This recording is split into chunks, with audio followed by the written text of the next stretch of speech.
grew up together, you know, and she was responsible for one of the most distressing incidents of my entire life. When Leighton and I were in the early stages of our relationship, he also met Rosie. Although there was, it seemed, some sort of instant connection between the two of them, Leighton chose me, and Rosie never forgave me for it. I became Elizabeth Adams, and I was proud. So she skulked off to London for a few months, and when she came back, having married Charles, she and Leighton bumped into each other again. They allowed their meetings to escalate, and both haunted by what might have been. It's no use trying to hide my secrets now. They had a love affair that was long and passionate, and truth be known, it broke my heart. Rosie got her comeuppance though, and when she did, well, I almost felt sorry for her. How could you? Charles, please don't do this now. Don't do this now, please! Get down! Charles, it seems, has a violent streak he manages to hide from the world, but Rosie was unfortunate enough to escape it.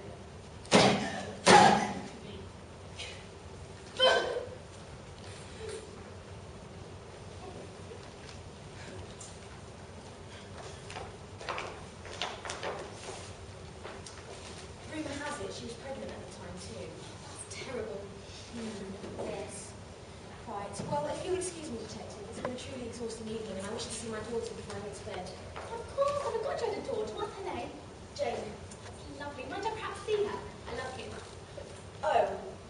Well, she's a sickly child, and I try not to expose her to visitors. I perfectly understand, Mrs. Elmsford. Well, thanks again. Good night. Good night. Would you like me to show you to your room? Oh, that'd be lovely, thank you.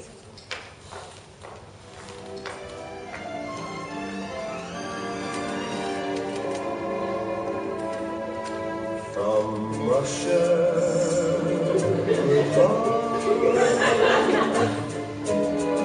I fly to you, much wiser since my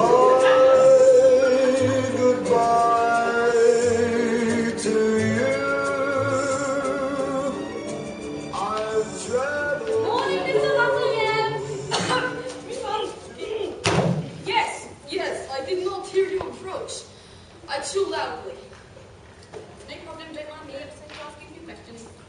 Well, go ahead. I do not want you to stop eating. A man should always appreciate his breakfast. Yes. Well, I find it quite interesting that you're Russian. And so soon after the war that you were here. You're not consorting with allies, are you? Are you holding prejudices against my people? If it were a few years back, I would have shot you in the spot for such insolence. But times change. New love spawned between nations. And people travel across the world to be reunited with the ones they care about. But I have not answered your question, have I, Detective? I was here on a business deal with Monty and Malone. You should ask me straight outright instead of flaunting your beliefs like that shoddy shirt you're wearing. Really, should the man have more style than that? I got sidetracked again, haven't I? Anyway, I was a little late arriving here, but it seems I was only a little later than the Malone couple. And what a couple they are. They did not match at all. I was wondering what kind of problems they were having with their relationship. Oh, don't give me that look, Detective. Even an amateur could tell that from their clothes.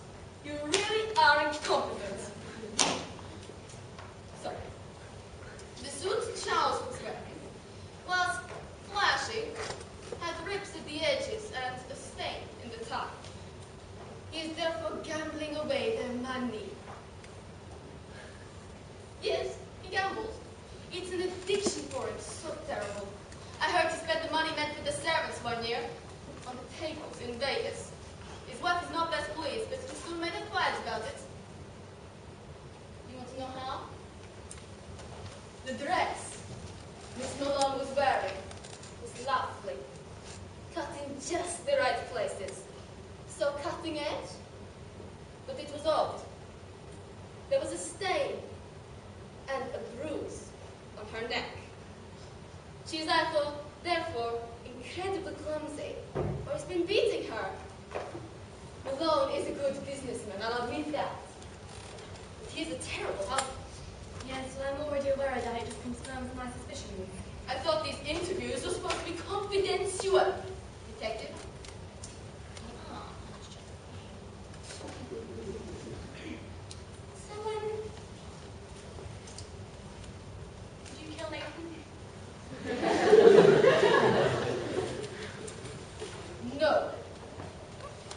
business deal that we were doing required that he be alive for me to receive any money. Him dead wouldn't have benefited me or Monty. Charles, well, he always has a way of getting his money. He's the money grabber. And you are boring me, detective. I'm going to the garden to retire and feel the warmth. Okay? Yes? Enjoy your search, detective. I see you're trying out new cultures, Mr. Vasiliev. But you haven't had one of these before, have you? Huh? A good old English breakfast, eh? Yes, the English make surprisingly good breakfast. Good and strong. First meal of the day. Healthy. I'm Russian. Good day.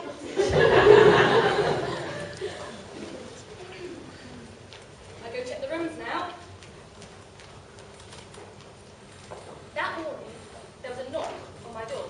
My husband had already gone down to breakfast, so I let him in. And to my delight, it was the delicious, albeit slightly naive Valentine. After greeting, mwah, mwah, he immediately started to ask some questions. Who did you know prior to the event? He said, and I explained that I knew Charles, of course. He's a good friend of mine, soon to be a very good friend of mine. And I knew Lizzie. And especially Louisa. He looked puzzled. I'm puzzled, he said. And I explained that Louisa, despite her tender years of 19, is to inherit the whole of the office fortune. Lizzie may be living in this house, but she doesn't get a dime until Leighton and Louisa drop in. One out of two, I suppose. Louisa should watch her back.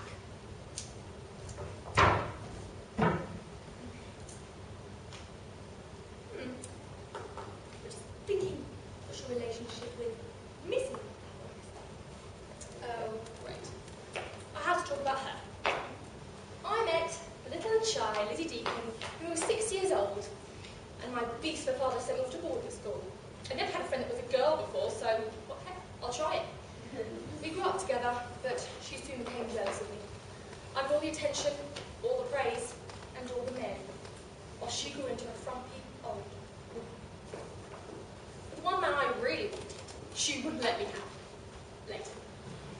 Oh, I'm sorry, Rosie, but now you know how I felt. So that bitch ran off for the love of my life, and I was stuck with that son of a Charles.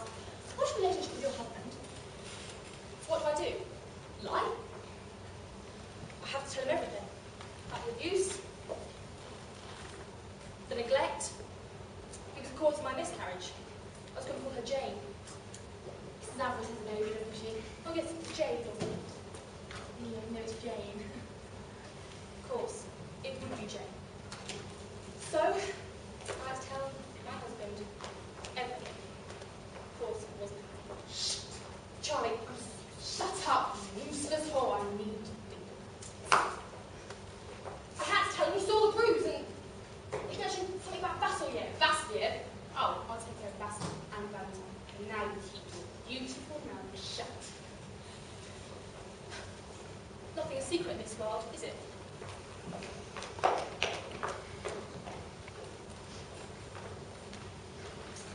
Hello, Mr. Malone. Why am I here tonight? Been at home counting all my money. Why are you here tonight then?